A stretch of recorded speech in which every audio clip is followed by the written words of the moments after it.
Professeur Didier Raoult, vous avez diagnostiqué un grand nombre de cas ces dernières semaines à Marseille. Avez-vous constaté des évolutions concernant le génome du virus qui circule actuellement? Donc globalement, le virus qui circule actuellement a un certain nombre de spécificités. Pour l'instant, la mortalité qu'on observe est plus basse que ce qu'on avait observé pour la première partie, puisque dans la première partie, on avait une mortalité qui était de 2,1% chez les patients hospitalisés à la PHM, et que là, on a 0,5%. Peut-être que les choses évolueront, mais pour l'instant, on a l'impression qu'on est un peu dans la dynamique actuelle. Vous voyez, sur ces données, encore une fois, toutes ces données, je sais que les gens pensent qu'on peut raconter des histoires. On ne peut pas raconter d'histoires quand on parle de chiffres qu'on est obligé de rapporter à l'ARS, ou que l'assistance publique est obligée de raconter à l'ARS. On ne peut pas inventer les chiffres. Les chiffres sont terribles, ils existent, c'est la seule chose qui m'intéresse. Ici, vous avez ce chiffrage, qui est un chiffrage qui est fait par Santé publique France. Et donc, d'ailleurs, on a la chance d'avoir maintenant vraiment les données disponibles pour pouvoir travailler à regarder. Vous voyez la mortalité, peut-être qu'elle va... ça, c'était il y a 2 semaines. On verra peut-être qu'elle monte de manière très significative dans les trucs, dans les jours à venir. C'est possible. Pour l'instant, ce qu'on a vu, si on regarde maintenant tout ce qui s'est passé depuis le début de l'année, alors j'ai pris Marseille et Paris parce que c'est 2 villes dans lesquelles la maladie a été épidémique.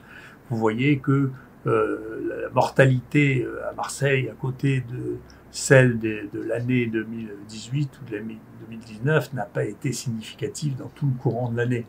Donc il n'y a pas eu plus de morts à Marseille en 2020 pour l'instant qu'en 2018. Donc peut-être que c'est un drame qui s'est passé, mais ça ne s'est pas passé ici, ce drame.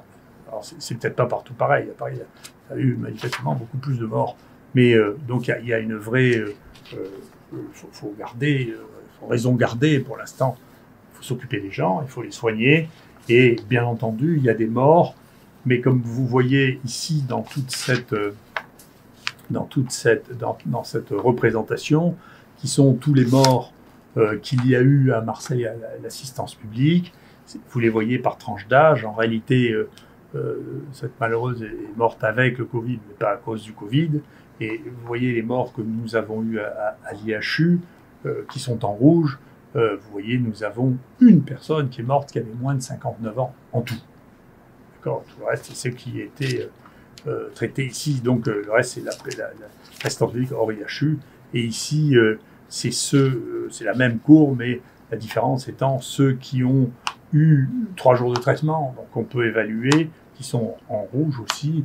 Et vous voyez que la distribution des âges est celle-ci, c'est-à-dire bien sûr, c'est les gens qui avaient une espérance de vie très courte. Et encore, on ne met pas dedans les pathologies. Dans les quelques personnes qui viennent de mourir dans l'épidémie actuelle, il y en avait au moins 3 qui avaient des cancers métastasés, qui étaient en phase terminale, les autres qui sont âgés et diabétiques. Et donc, encore une fois, c'est bien, il faut s'occuper des choses quand elles sont là.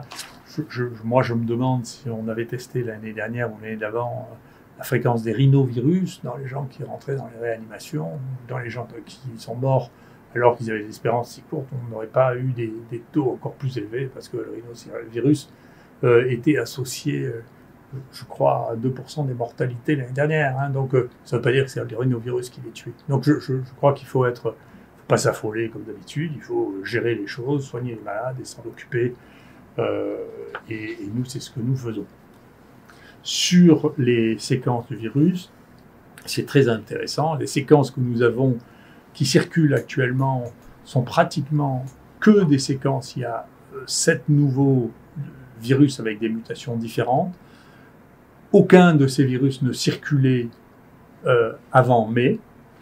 De ces 7 virus, il n'y a que 2 séquences qui ont été décrites une fois dans le monde, donc qui sont vraiment complètement nouveaux. Le premier est arrivé en bateau, c'est ce qu'on appelle le Marseille 1. Il a donné une épidémie qui a dû toucher à peu près 80 personnes et puis il a disparu. Et ces virus ont quelque chose en commun, ils ont des mutations que l'on voit dans les génomes qui se dégradent. C'est-à-dire, il y a une mutation d'une base que l'on voit quand les génomes ne sont plus réparés. Et donc, il y a une augmentation considérable de la variabilité du virus actuellement. Elle est beaucoup plus variable, 10 fois plus variable maintenant que ce que l'on avait dans tous les génomes que nous avions avant mai. Ce phénomène commençait à se voir fin mai, il y a une équipe qui est en train de le décrire, et donc il y a là quelque chose qui se passe qui est très intéressant et qui montre une évolution différente de ce virus qui mute plus, mais avec apparemment dégradation qui explique peut-être, si les choses continuent comme ça, une sévérité différente d'un virus à l'autre. Enfin, il vient de sortir quelque chose qui répondra peut-être aux inquiétudes concernant le phénomène étrange de ce virus, c'est qu'une équipe est en train de mettre en évidence que ce virus a été parasité par un petit bout de gène, qu'on appelle les éléments mobiles, que nous on a décrits chez les virus, qui ont été les premiers décrits chez les virus qui s'appellent les transpovirons, et qui vient de virus d'insectes, et qui est venu se mettre sur ce virus. Donc c'est probablement pas du tout une manipulation volontaire, c'est la nature fait beaucoup plus de manipulation que les hommes, l'imagination terrible, la nature. Et donc ce transfert latéral de gènes vers des tout petits virus, comme ça, est quelque chose qui n'était pas décrit clairement. Et donc on retrouve ce petit bout de gène qui se balade et qui parasite les virus dans la nature, dans plusieurs virus. Et donc c'est un nouveau phénomène biologique que l'on observe, qui existe probablement depuis des centaines de millions d'années, qui est que l'évolution ne se fait pas du tout d'une manière darwinienne, c'est-à-dire de petite mutation en petite mutation, mais avec des sauts de morceaux génétiques de l'un à l'autre. Qu'y a-t-il de particulier concernant les analyses de biologie médicale que vous effectuez sur les patients hospitalisés? Alors, Laurence Camoin est professeure d'hématologie spécialisée dans les troubles de la coagulation. Elle va vous dire ce qu'elle trouve actuellement. Merci, monsieur.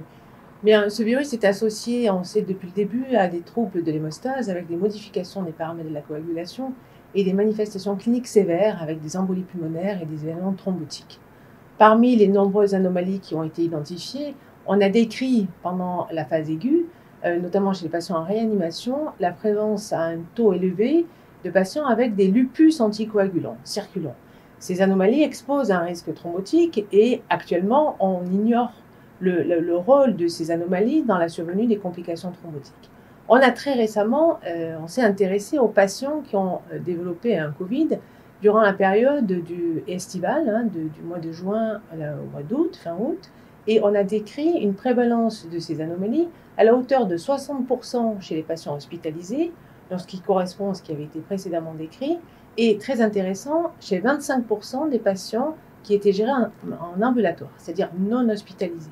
Donc le rôle actuel de ces anticorps reste encore à démontrer, mais c'est un point d'appel qui pourrait peut-être participer aux événements thrombotiques observés.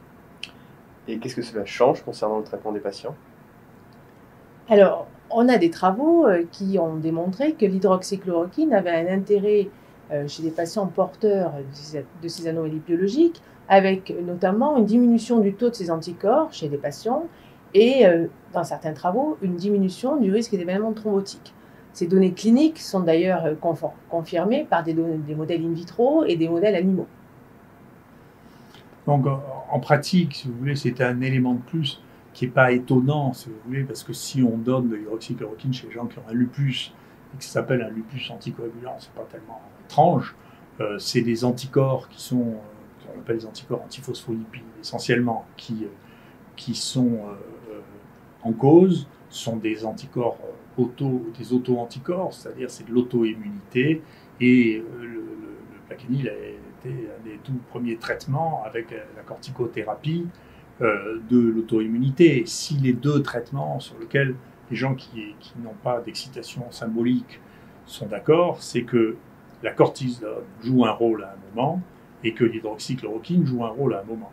Et ça, c'est probablement du fait de ces réactions auto-immunes qui sont entraînées par cette maladie. Ce qui amène à réfléchir, et je voudrais bien qu'on sorte des querelles symboliques un peu étonnantes, pour revenir à maintenant, il y a la moitié du monde qui recommande l'hydroxychloroquine dans le traitement du Covid. Il y a aux États-Unis un État sur deux qui recommande l'utilisation d'hydroxychloroquine. Il y a une revue très bien faite qui vient de sortir dans l'American Journal of Medicine, qui est un des 4 ou 5 meilleurs journaux de médecine aux États-Unis, qui recommande l'hydroxychloroquine.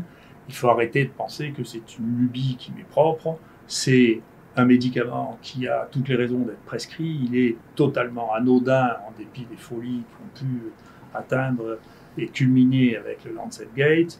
Il a été prescrit chez peut-être 2 milliards de personnes.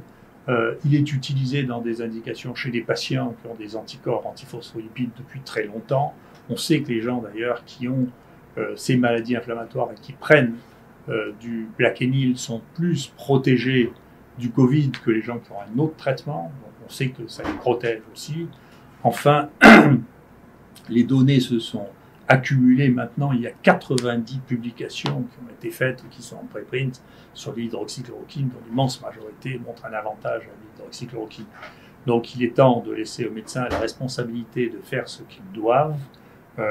Et compte tenu de l'ensemble des données, il n'y a pas une personne unique ou un comité unique à Paris qui peut décider qu'il a raison contre la moitié du monde. Il faut laisser les médecins faire leur choix, c'est ce que je pense et ce que je continue à penser. Merci beaucoup.